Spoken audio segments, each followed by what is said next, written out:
I'm asking you, if Uhuru were to enter this election directly, and nothing stops him, how will Ruto fare? He'll be crying every day. So anybody banking on Gachagua not standing, whether even in the opposition itself, you know, when they are looking among themselves who can run, they are not counting Gachagua. I'm telling them, sorry, I have bad news for you.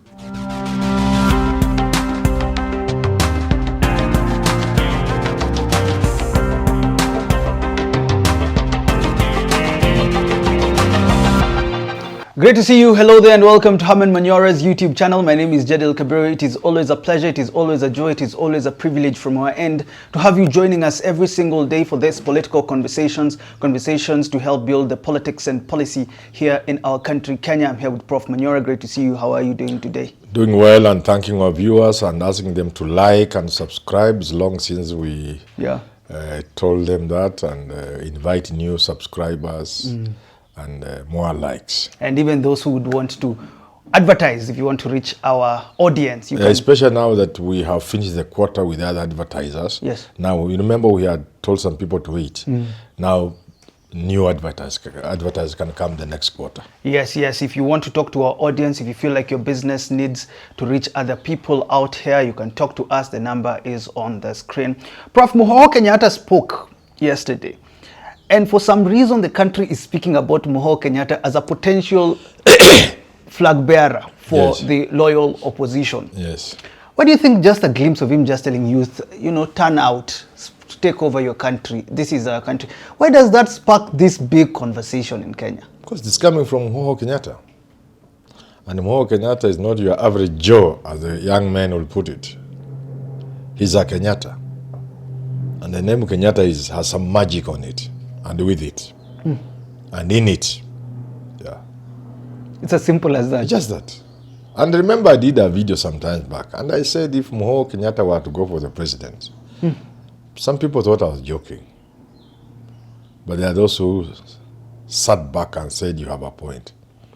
If Muhoho Kenyata were to stand for the presidency, I'm telling you, he will beat Ruto hands down. Where will the numbers come from? Are you talking about Mount Kenya? Are you talking as if he's a national figure? Do you think he can get Raila's votes, you know, going to Pwani and to where? And the dynamics. But we start with the general Mount Kenya vote. You see, and this is what many people may not know. And they ought to be made aware.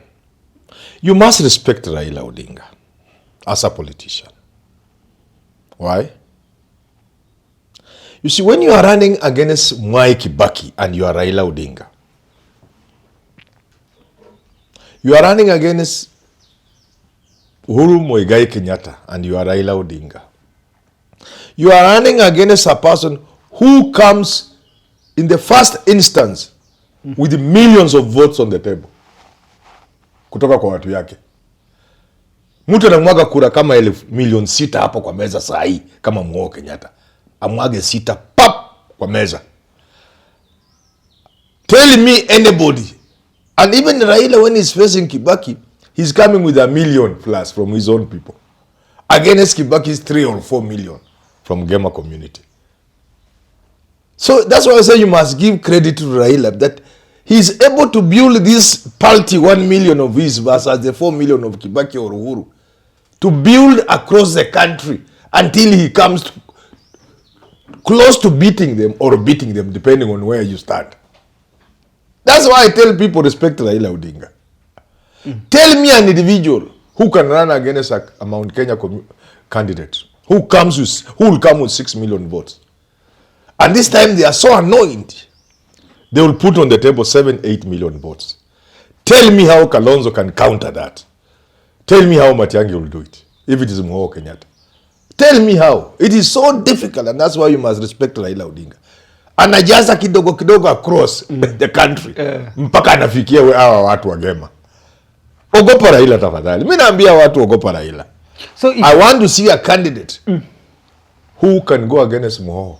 When Muhoho comes with the first instance, before aende kuomba nje, ako na 6 million ameweka kwa meza.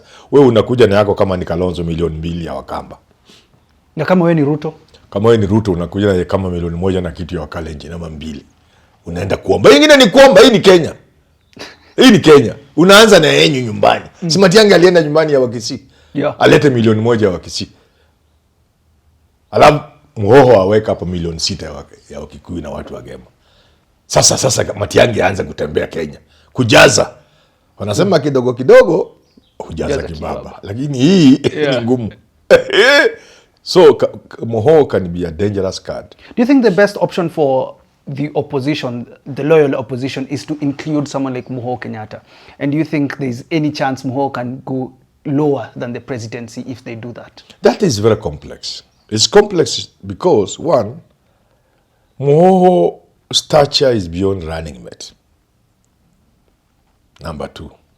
Number 3, there's the element of greed that people see Kenyatas, they want everything. Number 2, Number 3, people believe the Kikuyu should give way to another candidate. Can I go on? The last one. Number 4, to the Kenyatas, their business comes first. So they must calculate this involvement in politics. How will it affect our financial empire? So it's very complex. It's not simple like just somebody coming from nowhere, I'm Eugene Wamalwa, I want to run. No! For Muhoho Kenyata, the hesabu ni kubwa sana. The Kenyatas will be seen as greedy. He's too big to be somebody's running mate. And therefore he must run. And that brings complication in the opposition. People are wondering, surely the Kikuyus, they can't give way to another candidate. That will be the best way. And the Kenyatas have more interest in business than the presidency. If you don't know. Do you think there's a deliberate attempt from the Kenyatas for us to be having this conversation as a country? Yeah, I remember possible. He was on the front page last year. Yeah. Yesterday, he's on media speaking the same language as former President Uhuru Kenyata. Yes. Is there a deliberate attempt? Are we testing the waters as from your political lens? It is possible so that the name doesn't die, even if they are not going in for now. Ngina could stand in the future. Yeah. Or the other chap who looks like a politician, I don't know their names, these Uhuru boys. There's one who looks like a politician. I saw him in Uganda in the palace. Hey, I said, this is a politician. This one anachukua baba yake. There's one who is an artist, I think. One of them is an artist and he doesn't care about these things. But there's one who looks princely, and you know, that kind of, almost like an emperor. Maybe there. Another thing is, because Gachagua's influence in the mountain is getting to a point where it could also disturb the Kenyatas.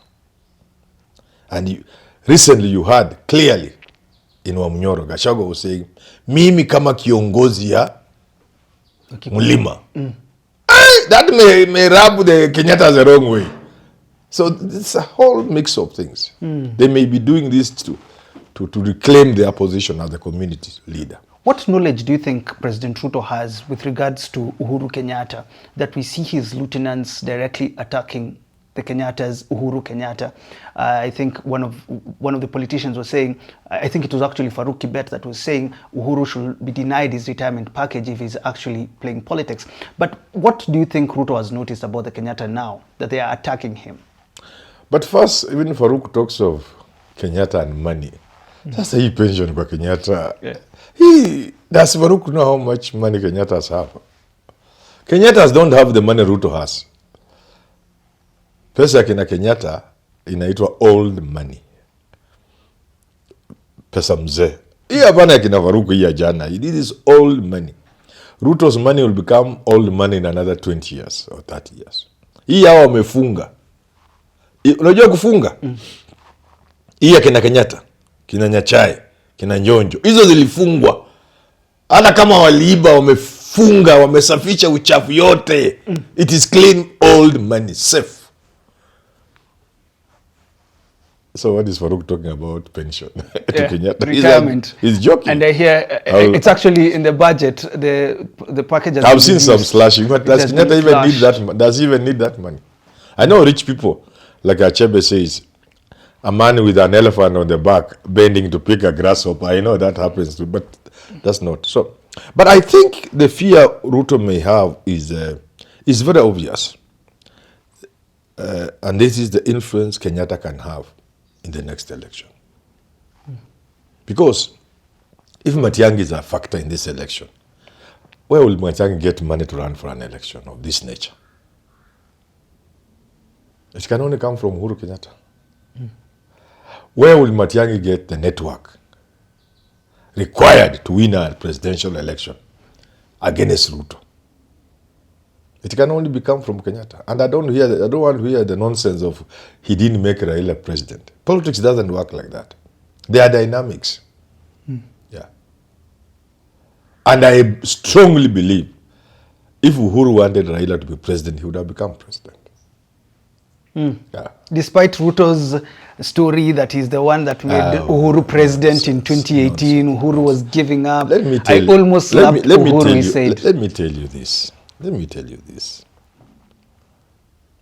If Uhuru were to enter this election directly, and nothing stops him. We have seen Obama campaigning for Hillary, didn't we? Yeah. Kamala Harris, didn't we? Directly. Yeye na bibi yake, Michelle. I'm asking you, if Uhuru were to enter this election directly, and nothing stops him, how will Ruto fare? He will be crying every day. If Uhuru were to call a meeting, the opposition has a meeting in Kamkunji, and the word is Uhuru is attending. Utapata mali ya kukanyaga? Unaweza pata mali ya kukanyaga? Uhuru akianza tour of Mount Kenya, using the road he built, the Mau Mau, ile inaenda kama nyoka ile. From Murang'a to uko mwisho Tharaka Nithi, uko mwisho whatever, Meru uko mpaka mwisho. Watu watalala kwa barabara wakimgoja. The way they waited for Matiba. And the people will leave not just hospitals to go and vote for Uhuru's candidate. Hata kwa mochari wataamuka waende wapigie mtu kura. Hey! Don't play with Uhuru if you are to enter this politics. But what have we seen with Uhuru? I was sitting here with Professor Ganja and was telling me Uhuru didn't give them the direction when it came to 2022 polls. Yeah, that's what I'm saying. And that's why I'm asking, does Uhuru have it in him to actually play politics with the influence that he has? I think that may be the case, that he doesn't have it. Well, I don't want to say no, because I saw a bit of this myself. But, you know, there is something about systems. And I want to educate a few people in this country. There is something about systems. You never defeat a system. Systems don't die. You don't beat a system. Systems sometimes give way. They allow you to win a battle, but never a war. A system can calculate and see we are Americans. Now, if you consider that as a system, if we don't give a black person power, our leadership of the world, because of this dialectic of us being the most liberal, the most advanced democracy, and never giving a woman, even when backwards societies have given women, even very primitive, highly religious societies, endangered societies like Israel, Golda Meir was there. How can America be a world leader? We need to give a woman or a black person to make a statement. You know, the systems work like that. In 2022, it might as well have been the system wanted to give way. Because the impression that had been created was that Ruto was unassailable. That Ruto was going to win this presidency. Wapende was spend. There's no way he was going to be stopped. And that's how it appeared. Until the magic in Raila got him from nowhere in a very short distance. Remember, Raila declared he was going to run for president around November of 2021. If you remember. December. Nobody can do that and get to where Raila got. So it was like a foregone conclusion that Ruto was going to win. And if you did, even if you succeeded to stop him, using whichever way, including votes, the country could go into chaos. Because people would not believe. So Uhuru, together with the system, can calculate and make the mistakes or go to sleep or become lazy, and the Ruto wins. That's how systems work. But sure enough, the system will come back. There's only one way of dismantling a system, through a revolution. You can't beat a system. The system that was in place in 1963, which Mzungu put in place, which is running this country and other African countries, you can't beat it because you are Ruto. You can't. I'm telling you. You cannot. And so, from what you're saying, if Uhuru now decides we give way to Kenyans, those who thought the hustler is taking, and now he comes back, like Kibaki, his candidate will win. Yeah. Like Kibaki was just aware of the system, giving way briefly before they take over. Because if they did organize for Kibaki to take over, and I've written this book, is not come out. For many years I keep talking about it. It should come out now. If the system didn't allow Kibaki to become president, it could have been disrupted by people like Raila Odinga. Disruptive elements and forces would have taken over this country. So the system gives way and Kibaki becomes president. Initially for 5 years for Uhuru to come back to mature. But because of the mess with the MOU, Raila becomes, Uhuru becomes, Kibaki becomes unpopular. And then there's the referendum of 2005. The ground is so messy that Uhuru cannot stand. So Kibaki must continue at all costs and win at all costs. Then the system comes back in And he won at all costs. In 2013. You see how systems work? So anybody jumping up and down, thinking you can defeat a system, I'm advising them, think twice. And therefore, don't ask me, why didn't Uhuru make Raila president? It could be deliberate as a way of the system sustaining itself, preserving itself. Because if you fight something at this point and you lose, and there's disruption, the system will suffer.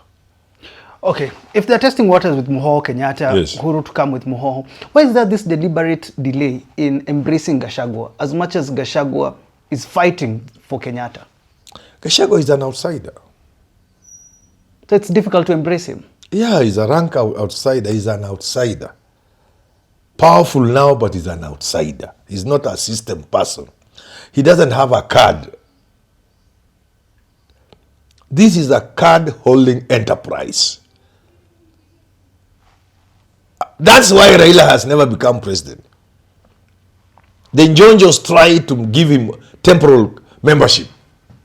So Raila's card was a temporal membership card, or reciprocal, but temporal membership card. If you are not a member of a club, you may be allowed to enter with a temporal card. Ama na namba ya mtu. Ama unatumia namba ya mtu.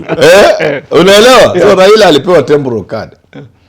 But at some point they were almost sure he was okay. He was one of them. So, but there were those among them who were not quite trusting, especially the foreigners. The system had been ready to embrace Raila Odinga. Courtesy of people like Jonjo. They are really worked hard, SK Macharia and the very rich Kikuyus, who are seeing ahead that if we from Mount Kenya continue holding the president, we will pay for it in future. Let's give it to somebody else. Just let's give it to a black person in America. This is how systems... So the smarter ones admitted Raila to the club.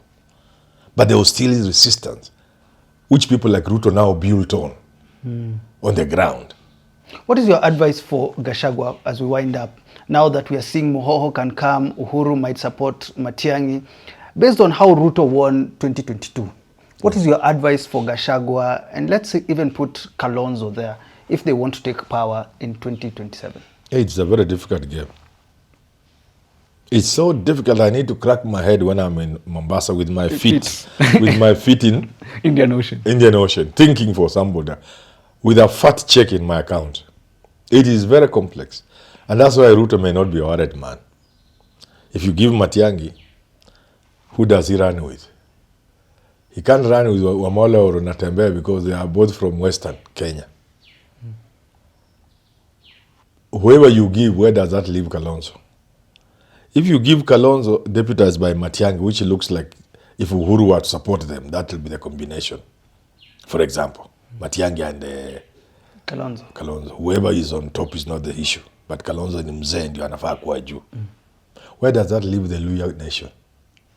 Because if you leave the Luya under attack, because you do that, and the Ruto simply makes Mudavadi running mate. You see how complex the mathematics is? Yes. The math may not math very easily. So I cannot sit here and tell you. But if I am doing work, wakisi wanaita hewa haki. If I'm doing hewa haki work for Matiang'i, I can figure out, because the trick is in figuring out.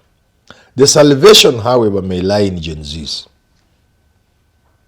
or the people of this country. The people may decide to run the show. If the Gen Zs, who actually are now the people, when you talk of the people, we are talking of Gen Zs. Yes. If the Gen Zs decide it is Manyora, it is Kalonzo, it is Matiang'i, that's it. You can't change. Game shot. But if it is these politicians to decide, the math is not mathing. It's not very easy. It's not very easy. It's not very easy. But it is possible. The danger, however, is Gachagua may decide, because this mathing is difficult, he may decide to run. And I want to advise those who are saying Gachagua cannot run. Please stop. That is cheap. That's not how law works. There are two ways why Gachagua cannot be stopped from running. The first one is obvious. Why didn't we stop Uhuru and Ruto? Despite ICC. The condition for impeachment, one of them is what they were already facing.